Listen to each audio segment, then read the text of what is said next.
Assalamualaikum warahmatullahi wabarakatuh, Bapak Ibu guru, calon guru penggerak angkatan ke-11 ya.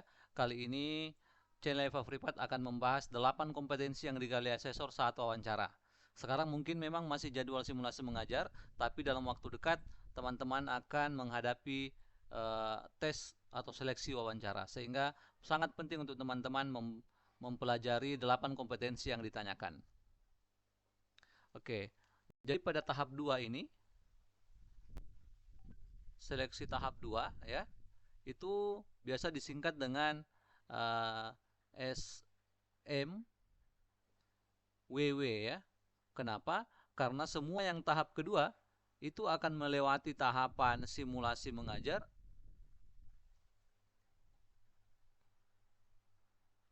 dan pasti juga akan melewati tahapan wawancara.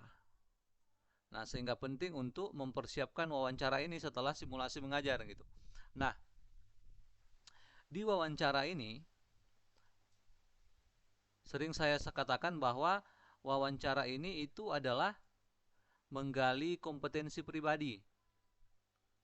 Menggali kompetensi pribadi. Kompetensi pribadi. Kompetensi pribadi ini digali dalam bentuk wawancara. Pengalaman. Nah, dari wawancara pengalaman ini akan ditanyakan nanti ada 8 kompetensi. Ya. 8 kompetensi. Nah, 8 kompetensi inilah yang akan kita bahas hari ini gitu, ya. Terkait dengan kadang-kadang ya, selain mengetahui 8 kompetensi ini, teman-teman juga harus tahu bagaimana menceritakan pengalaman ini gitu ya. Di video sebelumnya, video tepat sebelum video ini, saya membahas terkait dengan teknik bercerita pengalaman dengan menggunakan teknik STAR. Ini yang digunakan oleh asesor untuk menilai wawancara calon guru penggerak, ya.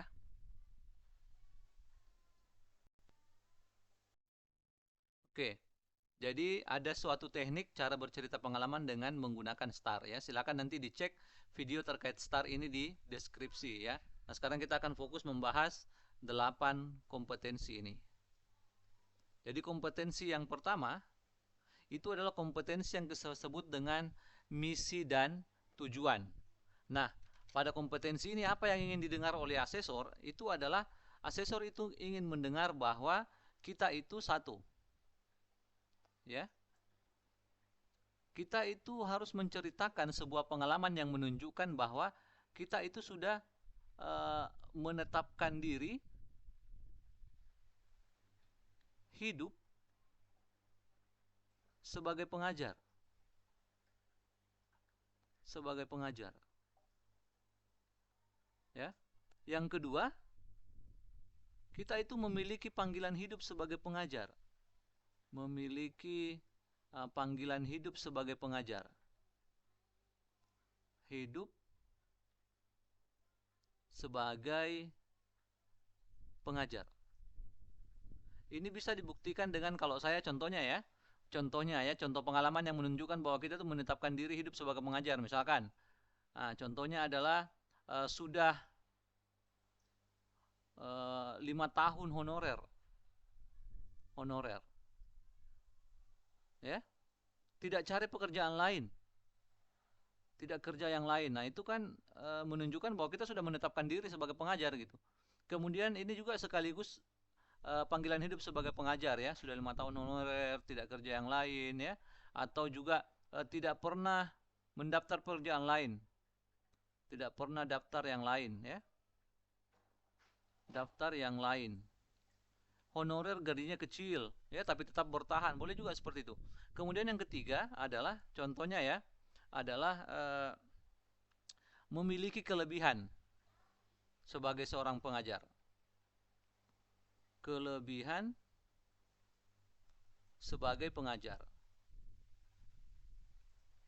Nah, silakan nanti di list Bapak Ibu ya, teman-teman semua, mana cerita pengalaman Bapak Ibu yang menunjukkan bahwa Bapak Ibu itu menetapkan diri hidup sebagai pengajar, memiliki panggilan hidup sebagai pengajar, memiliki kelebihan sebagai pengajar, ya, memiliki kelebihan sebagai pengajar. Contohnya menyukai anak-anak. Nah itu kan, ini kan penting, apalagi untuk guru TK atau guru SD, menyukai anak-anak, ya, penyabar. Nah, itu kan kalau menghadapi anak-anak kan harus penyabar, gitu ya. Meluangkan waktu untuk anak-anak. Misalkan pada saat honorer, ya, di waktu-waktu senggang, di waktu istirahat, itu bersedia mengajar anak-anak. Untuk anak didik. Nah, ini. Jadi 3 ini ya. Kalau kita sudah bisa menunjukkan ketiga ini, maka kita sudah dianggap memiliki misi dan tujuan sebagai seorang pengajar yang layak menjadi seorang guru penggerak. Oke, itu yang pertama. Ini yang pertama ya, misi dan tujuan. Kemudian kita pindah ke yang kedua ya. Yang kedua itu adalah kemampuan pengambilan keputusan ya. Jadi kandidat itu memiliki kemampuan pengambilan keputusan ketika dihadapkan pada suatu masalah ya. Tapi sebisa mungkin kaitkan masalah ini dengan masalah pendidikan ya. Masalah yang berkaitan dengan guru, karena dalam wawancara itu ada yang kita sebut dengan SIR ya. SIR. SIR ini S-nya saja ini ya, similarity. Similarity itu adalah kesamaan cerita dengan kompetensi yang ditanyakan ya. I-nya ini impact, R-nya itu adalah waktunya ya, tapi similarity-nya dulu. Nah, contohnya adalah bagaimana memutuskan metode. Contohnya ya adalah bagaimana memutuskan metode yang tepat. Memutuskan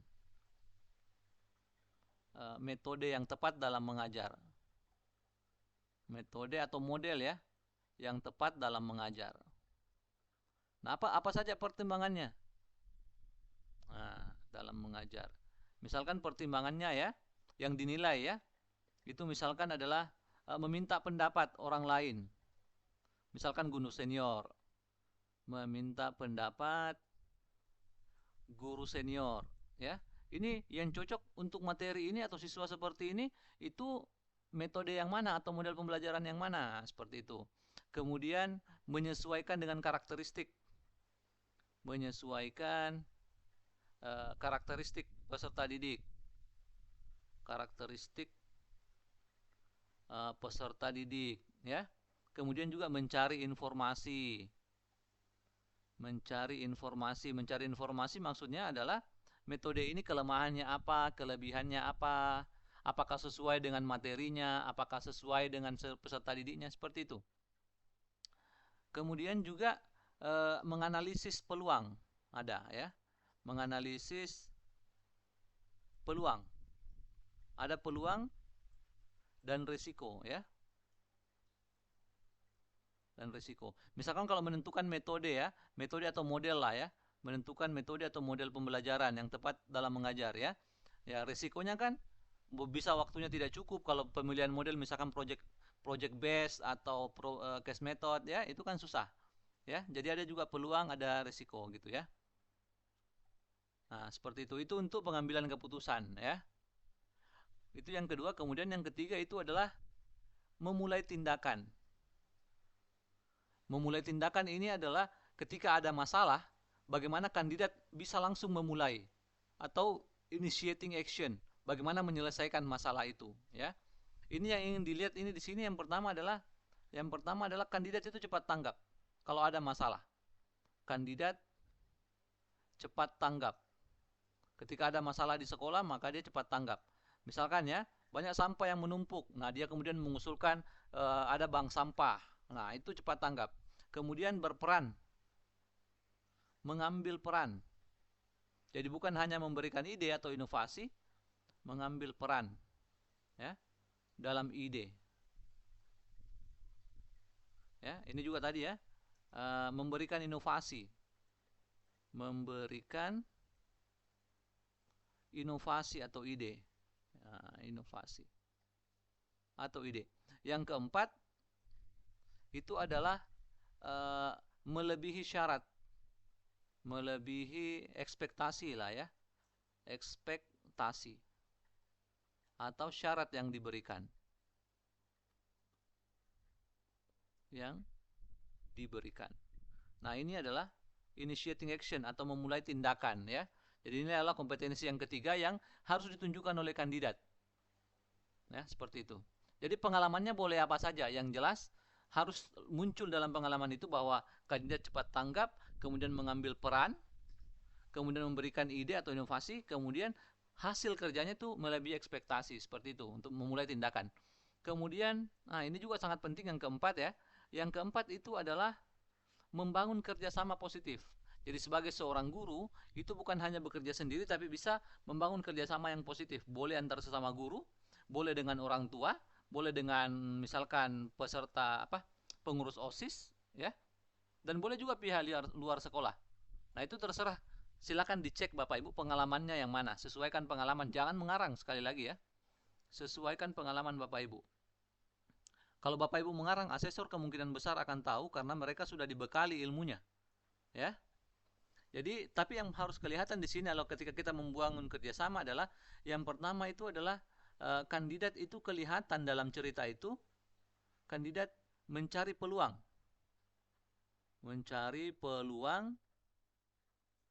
kerjasama atau kolaborasi, ya. Jadi nanti kalau Bapak Ibu ditanyakan oleh asesor, kemudian Bapak Ibu mendengar istilah kerjasama atau kolaborasi, maka itu pasti kompetensi yang keempat ini, membangun kerjasama positif, ya. Kemudian itu adalah memperjelas tujuan, ya, memperjelas tujuan kerjasama. Jadi harus jelas di situ dalam cerita pengalaman Bapak Ibu bahwa Bapak Ibu menjelaskan tujuan kepada rekan kerjasamanya, menjelaskan tujuan kerjasama.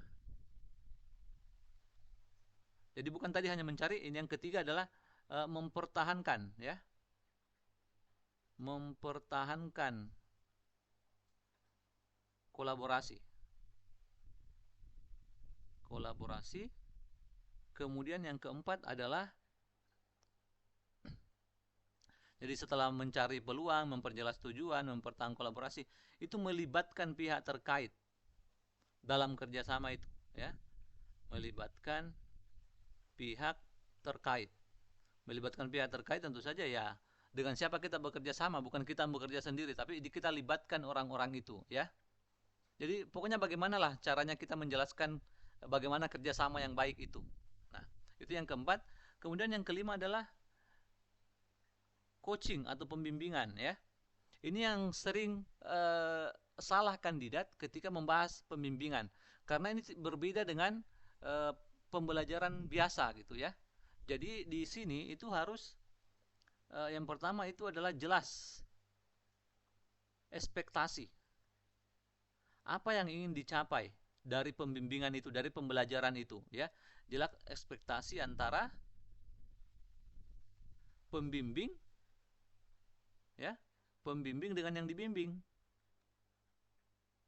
Pembimbing dan yang dibimbing. Dan itu istilahnya coachee, ya, coachee. Kemudian ada jadwal yang jelas. Jadwal yang jelas, ya. Kemudian ada program, bukan hanya jadwal, tapi jadwal yang jelas tentang program. Tentang programnya apa? Hari ini kita mau mengembangkan apa sih? Besok apa? Minggu depan apa? Gitu. Ya, itu harus jelas. Kemudian yang ketiga itu adalah memberikan motivasi. Jadi dalam coaching itu dia harus memberikan motivasi terus-menerus, beda dengan mengajar biasa, ya. Memberikan motivasi, ya, dan mempertahankan. Ini harus kelihatan, ya. Nah, jadi ini yang kelima, kompetensi yang kelima. Kemudian yang keenam adalah ini juga harus sangat dimiliki oleh seorang guru, ya. Ini adalah kompetensi yang keenam, itu adalah continuous learning atau belajar terus-menerus. Nah, kenapa kita bisa memiliki kompetensi belajar terus-menerus atau keinginan untuk belajar terus-menerus? Yang pertama adalah karena kita sadar akan kelemahan. Jadi ini harus kelihatan. Sadar akan kelemahan. Jadi kandidat itu harus sadar akan kelemahan. Kalau perlu ada list perbaikan diri. Apa yang harus diperbaiki? Perbaikan diri. Kemudian, karena dia sadar akan kelemahan, yang kedua adalah memanfaatkan peluang belajar. Nah, memanfaatkan peluang belajar. Ya, memanfaatkan peluang untuk belajar. Dia dari YouTube, dari buku, dari teman, ya. Kemudian yang ketiga adalah mencari umpan balik. Jadi kita harus bertanya kepada orang-orang, apakah ini sudah sesuai, ya? Apa minta masukan dan sebagainya. Kemudian yang terakhir untuk ini adalah sebagai seorang guru, kita harus menerapkan apa yang dipelajari.